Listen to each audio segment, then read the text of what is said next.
বাচ্চাদের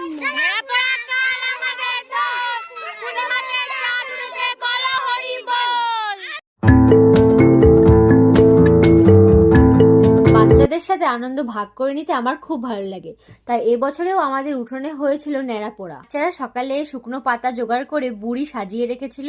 আমি বাড়ির বাইরে যেখানেই থাকি না কেন, আমি না আসা পর্যন্ত ন্যাড়া পোড়া হয় না। মানে সবাই মিলে আমরা আনন্দ করতে করতে ন্যাড়া পুড়িয়েছি। তারপর চলে গিয়েছিলাম স্টেশন মার্কেটে রং কিনতে। স্টেশনে আজ প্রচুর লোকজন, প্রত্যেক দোকানেই প্রায় ভিড় ছিল। এর মাঝেই আমি গুটি গুটি পায়ে এগিয়ে গিয়েছিলাম আমার প্রিয় রঙের দোকানটাতে।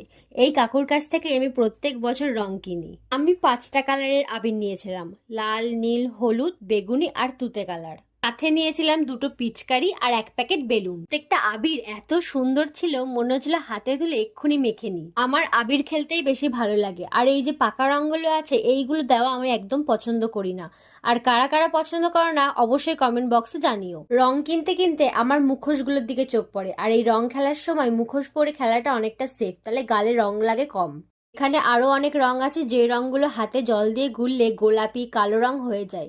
এই রংগুলো দিয়ে খেলতে অনেকেই পছন্দ করে মজা করার জন্য। কেনাকাটার পরে আমি পুরো স্টেশন বাজারটা ঘুরেছি। দোকানগুলোতে পুরো রঙের মেলা। আমার তো খুব ভালো লাগছিল। তবে আমার একটা কালার ফায়ার কেনার খুব ইচ্ছা ছিল।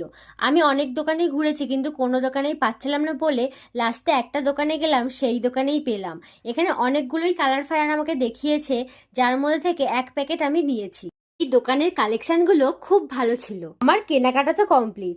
তো সবাই ভালো করে এবং সেফ ভাবে হোলি খেলবেন। ভিডিওটা আজকে এই পর্যন্তই। সবাইকে জানাই হ্যাপি হোলি।